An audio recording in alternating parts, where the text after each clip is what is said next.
I remember going to school one day and I finished school, went home, and I climbed up on the side to go and make a sandwich, opened up the cupboards, and I saw this bottle, like a Coke bottle with tin foil wrapped around it and a hole in it.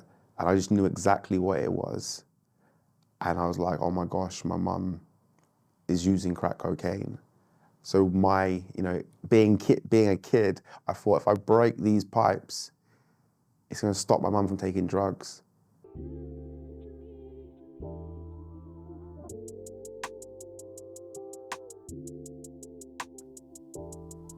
Hi, this is Warren, and I'm sharing my story with you today, and this is Turning Point.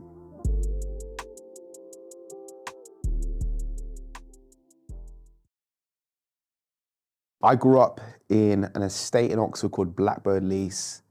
Everyone, outside of Oxford thinks Oxford's, cathedrals and universities, but my side of Oxford was very deprived, criminality, drugs.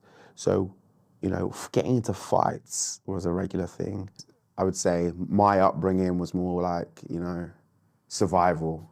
My mum was 17 from an Irish background, and, they truly believed that, they were from a culture of white people should be of white people, black people should be of black people. And if you look at the color of my skin, I'm not white. And my first memories growing up were, quite volatile. I remember going outside and staying out until it was dark and all my friends had to go in. And my mum, she didn't mind. I'd be out for nights. And then just drugs. Like all my friends, not all my friends, but most of my friends, their parents were on drugs as well. And crack cocaine was rife. So, and just remember going in parks, seeing needles everywhere and stuff like that, and just drug dealers. I remember, my mum, when she was, deep into drugs, the money that she had for food, she would spend on drugs. So I remember, just being, me and my brother and my sisters, just being starving, having no food in the cupboards. I remember eating the ends of bread, ketchup or salad cream sandwiches, and just being, just hungry. I remember getting my brother to ask neighbors for food. My mum got involved with the wrong men. So my first memories growing up was seeing my mum being abused by men. And having to grow up really fast. And I saw a lot of things that I shouldn't have seen as a child. Like most parents in the estate that I grew up in, everyone smoked weed and that was the norm. So I didn't really mind my mum doing that. But my mum, it escalates. So it starts off as weed and that's the gateway drug. Then it goes on to bigger and things like, crack, heroin. And these are drugs that I knew that could kill. So I remember going to school one day and I finished school, went home, and I climbed up on the side to go and make a sandwich, opened up the cupboards, and I saw this bottle, like a Coke bottle with tin foil wrapped around it and a hole in it. And I just knew exactly what it was. And I was like, oh my gosh, my mum is using crack cocaine. So being a kid, I thought if I break these pipes, it's gonna stop my mum from taking drugs. And no matter how many I broke, there was always new pipes showing up. And as a kid, that's what I did. I remember running home from school and just finding crack pipes to break to save my mum.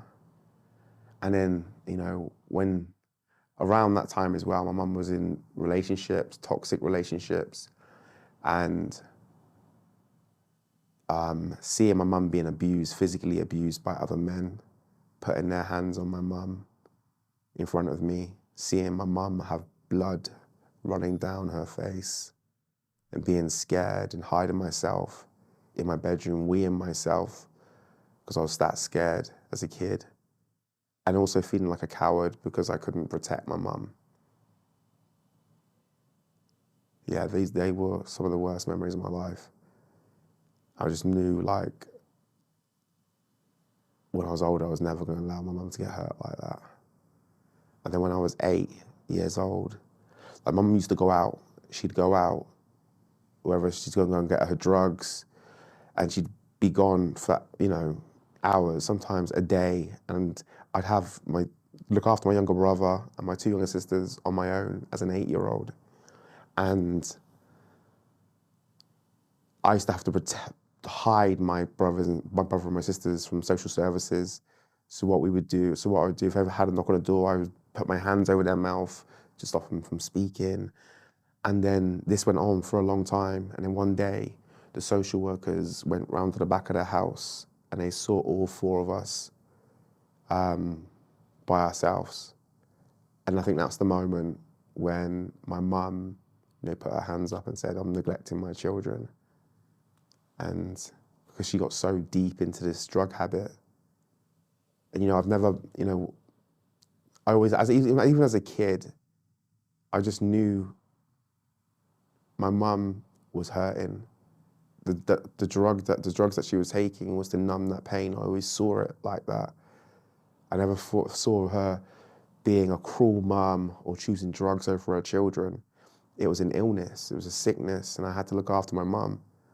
That's why I used to break the crack pipes as a kid, because I just took that role on of being the dad and being the parent of my mum. And when my mum put her hands up, the last thing I ever wanted as a kid was to go into foster care, to have my family split up. My mum used to say if we ever went into foster care, we'd run away. And when we went into foster care, my sisters went first.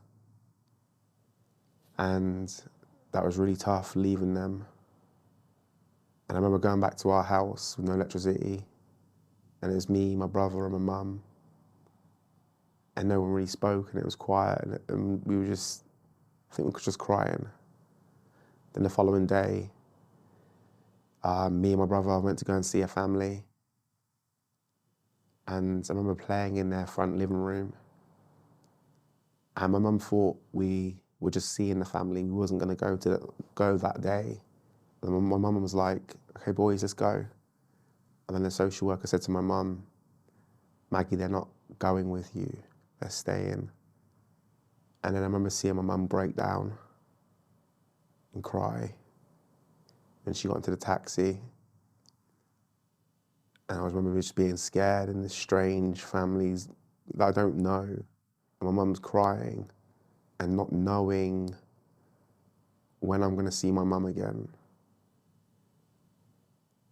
Yeah, that was a really tough moment in my life. Because no matter how chaotic it was at home, I never, ever wanted our family to split up.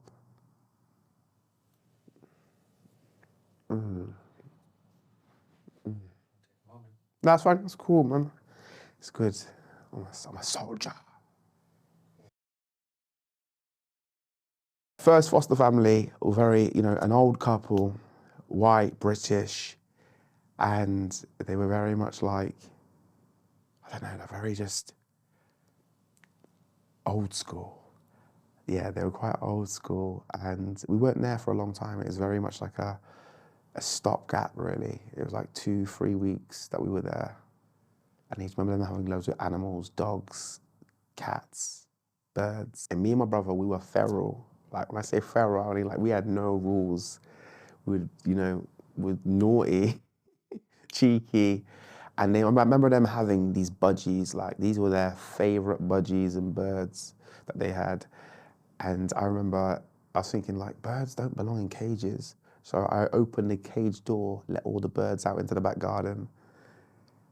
They were never to be seen again, but that moment, I think, was enough for them to say, we can't look after the boys. The second family that I was living with, they're very sort of, I'd call them quite posh, had their life together, had a son, had a daughter, and they had a Tottenham season ticket.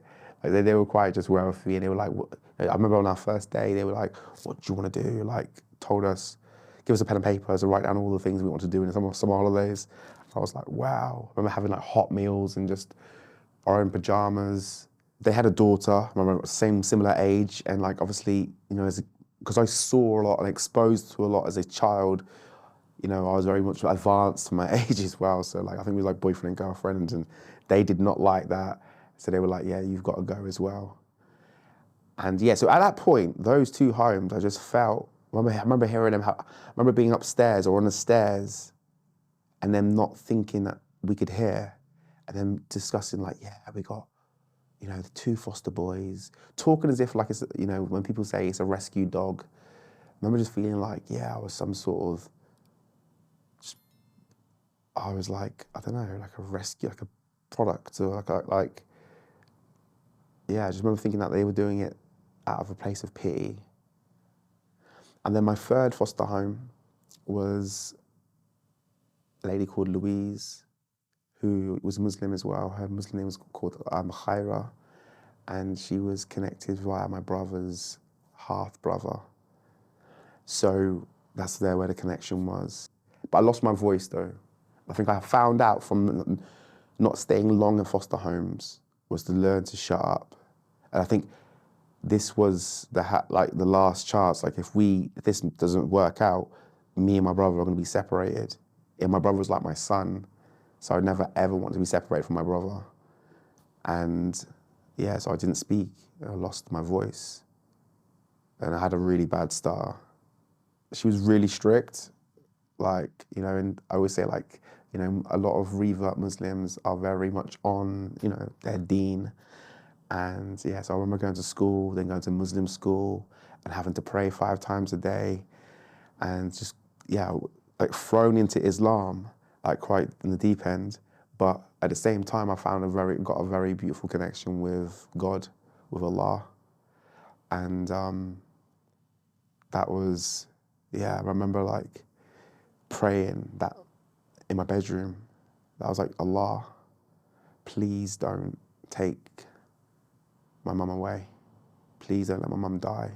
Please bring our family back together again.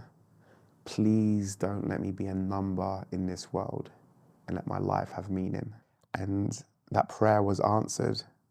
My mum got off drugs when I was 13 years old, went to rehab. She got clean, but my sisters were going to be getting adopted. So I had a meeting. They took me out of school, sat me down and said, Warren, you're not going to see your sisters again because they're going to be getting adopted. So you're going to have one last meet with them before they go. And I broke down crying, and, you know, I'd never ever wanted that to happen. Had that meeting. And then while this was going on, my mum was in court getting her boys back. And on the day of the adoption, all they had to do was sign the papers, and the mother of that family fell ill and they didn't go through with it. And my mum went to court and she won the court case with me and my brother and my sisters. So when I was 13 years old, you know, I felt like God answered all my prayers and brought my family back together. My situation with my dad, I don't know who my dad is. I thought I knew who my dad was. I thought I was Jamaican up until about 2 years ago.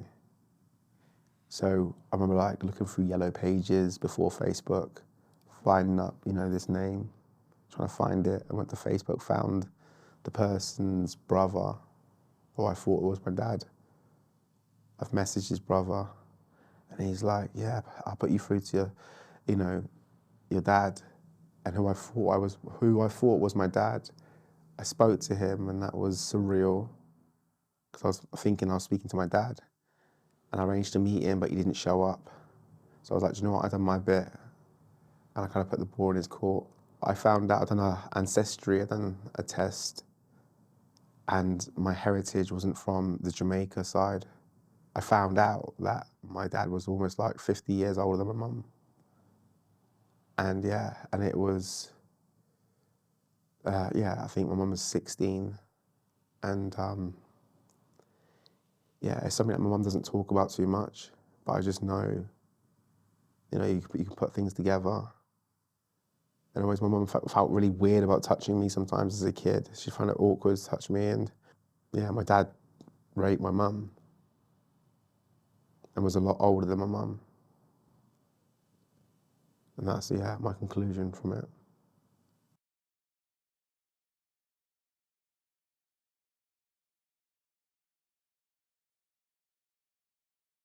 not having a father, you know, it affected me a lot. Playing football, seeing all the other fathers out there, and not having your dad there to support you, yeah, it's a massive emptiness space in my life. So I've always wanted a father. I always like dreamt of having a father. But I would say, as a father now myself, it's made me a better father. It's made me, you know, even as I'm sat here, my son's in the other room, and I would do anything for my boy. He's my world, he's my everything. I'm able to be that type of father because I learned from not having a father. So everything that I missed out on, I get to give to my son. So I'd say in the long run, my parents showed up exactly the way they were supposed to show up in my life for me to be the human being I am. We relocated from Oxford to Bristol, completely different culture, different accent. If you haven't heard the Bristol accent before, it's like a farmer accent like that from moving to Bristol and then being like, where'd you get them to? And I was like, bro, why would you sound like that? But it's a whole new beginning. No one knew my past. Like in Oxford's a small city, people know your business, they know where you come from. And if your mum was ever on drugs, you got bullied at school. That was a given. If you didn't have the right trainers, or your mum was on drugs, or dad was on drugs, you were gonna get bullied. But Bristol, no one knew anything. And it was the same sort of period where Chris Brown, Usher, all of these people, these artists started coming out, and I became kind of popular at school, and I got all of this external validation, which was completely different to what I had in Oxford. And that was like, oh my God, I need this. I need people to like me. Do you know when like you're in a space where it doesn't matter how many people like you, but if one person says something negative, it really impacts you. That was me. It dented my ego because I needed the outside world to like me, because I didn't truly like myself, because I knew my truth. I knew where I came from, and I was ashamed of it. I felt broken because I was in foster care as well. I learned how to create a mask. You know, I shared a story of my past to people that were at school in Bristol that didn't exist. I told them I was from London, Hackney, because obviously So Solid Crew, Roll Deep. And I remember thinking like, yo, I better, you know, tell them that I'm from Hackney and I'm a rapper. And I'll never forget, we was at the park, and there's like this gang in our school, and they were like, you want to be a part of our gang? I was like, yeah, but you got to be able to rap though. I was like, yeah, I can rap. I'm from East London. I made all this stuff up as well. And then they were like, okay, meet us at the park. So I've gone to the park, and then they're rapping and stuff. They're like, okay, Warren. And they called me Warriors. Like, Warriors, it's your turn. And I was like, huh, what do you want to make MC? We're going to party. I got my galley, I'm a posse. And they were like, what's that? And I was like, rapping. And like, oh, is that what you do in London? I was like, yeah. And they were like, what? You're a part of my gang. I remember they were just so like thrown off by it, but they thought that's how people in London rapped. So I got accepted. So yeah, so life was good. I felt accepted, but I learned to develop a mask though. Sometimes in life we develop a mask to get liked, and you're not being yourself. And being mixed race as well. Not a lot of people talk about being mixed race. When you're mixed race and you've got white and you've got black within yourself. Like my white friends, I'm like, jolly, oh, Steve, you cool? Steve, yes, go. My black friends are like, yo, what, go on, G, you cool? Yeah, yes, brother. Like I had so many different masks that I had to wear. And it was like, if you talk a certain way and you're not black, you're a washout. You're this, you're that. And I remember just listening to that. So I was always having a changing mask. So yeah, Bristol was a new beginning, but I wore a mask. I learned how to mask. I learned how to fit in. And then obviously Bristol Rovers, you know, that was becoming a footballer was my ultimate dream. That was something that if you go black, white, rich, poor, if you're good enough, you can make it. And it wasn't even just the football, it was what came with the football. It was the finances, to be able to take my family out of this concrete gutter that we grew up in and give them a life of just freedom and travel and to see the world and to have that quality of life where you're not just surviving day by day. You know, that was everything. And then, so when I went for a trial at Bristol Rovers, I got through out of like 200 players. They picked, only a handful of players, and I was one of them. And I was at Bristol Rovers living my dream. But if you don't, know your worth within yourself, then you'll let this stuff slip. And I remember being sat down when I was 19 years old, and my manager, he was one of those old school managers where, like, if you did anything wrong, there was no forgiveness. And I probably didn't have the right mentality back then. And yeah, he said to me, Warren, we're not going to offer you a contract, so on your way. And back then there was no aftercare. So imagine your whole dream of what you've been chasing for has come to an end, how you'd feel. And that's how I felt. I felt worthless. I felt broken. Everything from my past came out. And that was just what was inside me, was just what if? I mean, not what if, what's the point? Everything that I ever worked for came to an end. I was like, I couldn't find that same spark that football gave me. I tried other things, but it still wasn't there. And then that's when I fell into depression when I was 20. And being a man back then, men don't speak out or man up. I didn't tell anyone about my problems. I didn't want to be judged. And, men don't cry and all of these other things. But because I was having extreme depression, anxiety, panic attacks, my heart was pulsating a lot, my head was banging through just anxiety. I went to the doctors, and I think I went there for just a plea for help. And the GP that I had was very sort of her paper and pen and was just ticking boxes and was like, yeah, here's antidepressants. And I remember thinking, I can't take this, because drugs played a massive role in my mum's life, in my life. I just didn't want to be dependent on a drug. And I was just crying, and I prayed to God. I was like, God, if you can help me, I'll spend the rest of my life helping people. And it's like a movie, because the following day, I get a call from a guy who lives in America, and he's like, hey, Warren, you applied to coach children's soccer in America? I had no reference of that. They were like, oh yeah, a few years ago. I was like, oh yeah. When we're desperate for coaches, we need, a coach to come out. And I'm thinking, yeah, I said, yeah. I'm thinking that he's gonna say, come out in the next couple of months. But he's like, no, you gotta leave by Friday. But yeah, America was insane, it was incredible. And I actually landed in Chicago. I still had depression, but when you go to a new environment, it kind of puts depression to the back of the mind. So I went onto YouTube, I was typing in motivational music, like Eminem style, Lose Yourself, so I could get fit. And I came across a speaker called Eric Thomas. And Eric Thomas was on a stage in front of 1,000 people.